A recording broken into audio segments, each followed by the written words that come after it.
everyone, welcome back to my videos on publishing and writing, self-publishing, just like writing in general. I'm Zoe York, and if you haven't watched any of my videos before, if you happen to come across this one, I have written more than 50 books across two pen names. I write as Zoe York, and I also write as Ainsley Booth. I write contemporary romance, I write military romance, I write romantic suspense. I have one sci-fi romance series, Vikings in Space. And I started writing in 2011. I first published my books in 2013.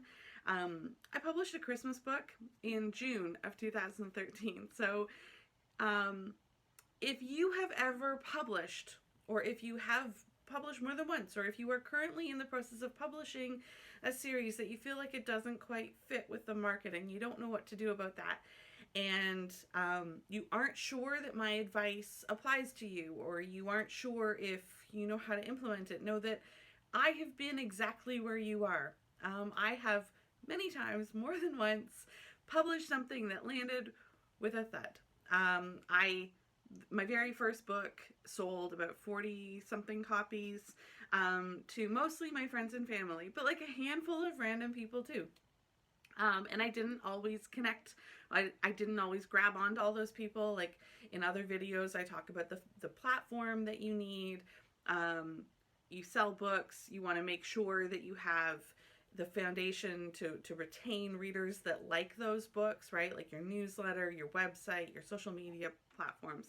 And the truth is that of all of the books that you sell, to all of those reader retention points, you're only going to hang on to some of them. So if you sell 40 copies of your first book, then you're going to hang on to like maybe 5 people. And that's what I held on to. I had 10 people on my mailing list, and I had 5 people in my Facebook reader group. And with each subsequent release in that first series, I would hang on to a few more people. By the end of my first year, I had, or not quite the end of the first year, by the end of the first run of 3 books being published, I had 60 people on my mailing list and maybe about 20 in my Facebook reader group. So I know very much, like in another video I talked about the snowball effect, and it's slow and steady and then it grows. Today, in 2020, I have about 30,000 people on my email mailing list, and I have 1,500 people in my Facebook reader group, and I have 8,000 people who like my Facebook page. All of that happened organically over time, but it also happened because I kept writing the same kind of story over and over again, and I made it better. And this, 3 minutes into the video, is what we call Series 2.0. The book over my shoulder here is called Romance Your Brand, and in it I have a chapter about Series 2.0. Series 2.0 is a phrase that I throw at my friends like a weapon anytime they're like, Zoe, what should I write next? And I'm like, you know the answer to this. The answer is Series 2.0. It's always Series 2.0. It's the answer I tell myself when I get distracted. I have a reader friend, Jessica, who says, like, I am so easily distracted by pretty butterflies. Every new story idea I have. For those writers who have taken Becca Syme's Write Better Faster course, I'm number 1 ideation. I have like a bajillion ideas. Like I'm having a new story idea just sitting here right now, like a guardian ward thing. Oh my God, I'm so easily distracted. It's now a teacher-student thing. Like it just happens. But as a publisher, as a self-publisher with like a little tiny bit of restraint, our job is to be as tight as we can within understanding ourselves. So, I mean, I mentioned that I have a science fiction series, a sci-fi romance series. I allow myself that. I just understand what it is and what it isn't. And so that's what I want to talk about in this video about Series 2.0. What it is and what it isn't, okay? So what Series 2.0 is, it is another series, a second series set in the same world as a previous series. Doesn't even need to be a particularly successful series, although it's better if it is. But you can Series 2.0 any of your series. And doing series 2.0 will get you new readers, and it will make the whole world better. Okay? So it's set in the same world as an existing series. The books are longer, unless you write too long, in which case they're just a little bit shorter. So what I mean by that specifically is, if you had previously written under 50,000 words or even under 60,000 words, then by making the new series just a little bit longer, so going from 50 to 60 or from 60 to 75,000 words, the books will feel better. If you previously wrote 120,000 word books and it took you a year to finish one of those, try to get down to like somewhere between 90 and 100 and try to write two of them. And it might seem really hard to write 180,000 words instead of 120,000 words, but it might not be. Anyway, so you're going to tighten up the length to be as rigid about that as traditional publishers are, right? And traditional publishers, we've always said in indie, I've heard a lot of people say, well, they used to have to do that because of the spines on shelves, and we don't have to do that now because of digital. Sure, that's true, but the fluidity with which we go, I can just write whatever I want, man, like, there are some commercial good reasons to have some boundaries here. So make it longer if you've written shorter before, and make it shorter if you've written longer before. Same world, longer or shorter. Tighter. What do I mean by tighter? I mean tighter promise, tighter cast, tighter tropes. You know what I mean when I say make a book tighter. I mean, use a good developmental editor. Earlier this week, I did a video on, might have even been yesterday. I think it was, in fact, yesterday. It's just, the days are running together now. I did a video on how to launch a book with a medium budget. And I talked about manuscript assessments. Invest in that for Series 2.0. Let's make it tighter. Along those same lines, more polished, invest in a line edit.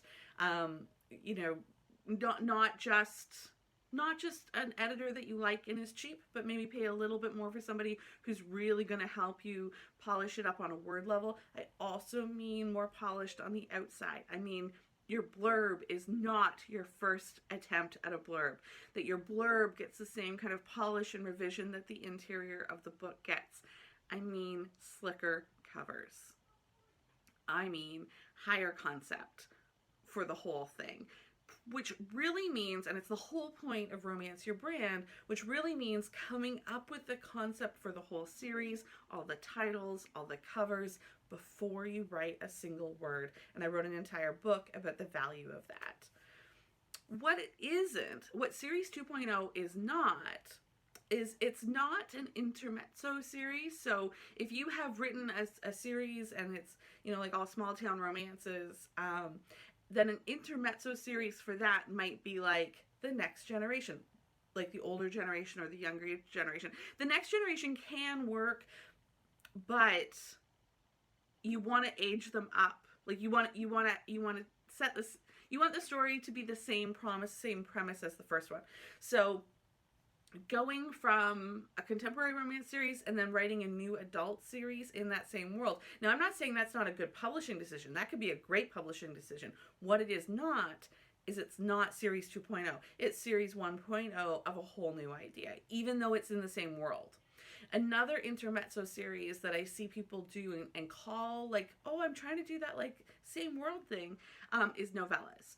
So if you previously have written really long, and so you're like, okay, in the same world, I'm going to write like a bunch of like short mysteries, or I'm going to write like, just like short, like one night stand, like really tropey stuff, but in the same world. That's not a Series 2.0 either, because it's not the same premise or promise.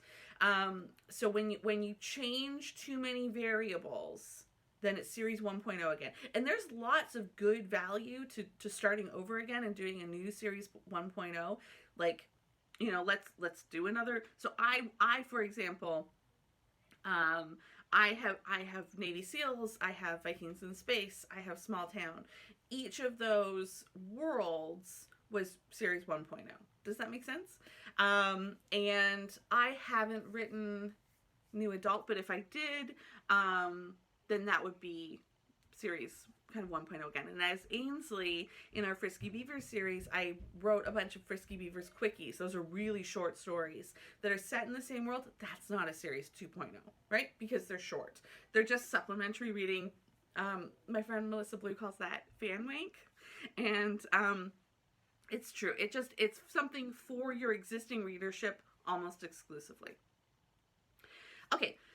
And the other thing is that Series 2.0 is that it's not a new format. So if you've previously written standalones, or even like I would say probably this is true for also what tense or point of view you choose to write in. Like if you write in first present and then you switch to third past, that's probably enough of a format change that it's Series 1.0 again. But specifically, I'm talking here about Cliffhangers and Stand-Alones. So if you've previously written all standalones and you, in a like a sexy small town world, and you switch to like wanting to write a trilogy set in that same world, the trilogy concept is your Series 1.0. If it works, then your next trilogy will be Series 2.0, and that's where you're going to see the magic happen. So if you keep changing too many variables and you end up doing Series 1.0 and then another Series 1.0, and you never stick with one idea, refine it, and do it again, only better, then you never see the magic bump that happens where you take your career and you jump to the next level. That happens when you take one good idea that you had and you do it again, only better this time. That's Series 2.0. It's freaking magic. Read my book. But also, like, ask me questions in the comments. I'm not doing very much else. So happy to do another video about this if people have questions, or I can answer in the comments. Let me know. And this was a request by Hope Ford. If anybody else has any video requests, I love talking about publishing. So I hope that this helped clear up what Series 2.0 is and what it isn't. And I will be back next week. Thank you so much for joining me.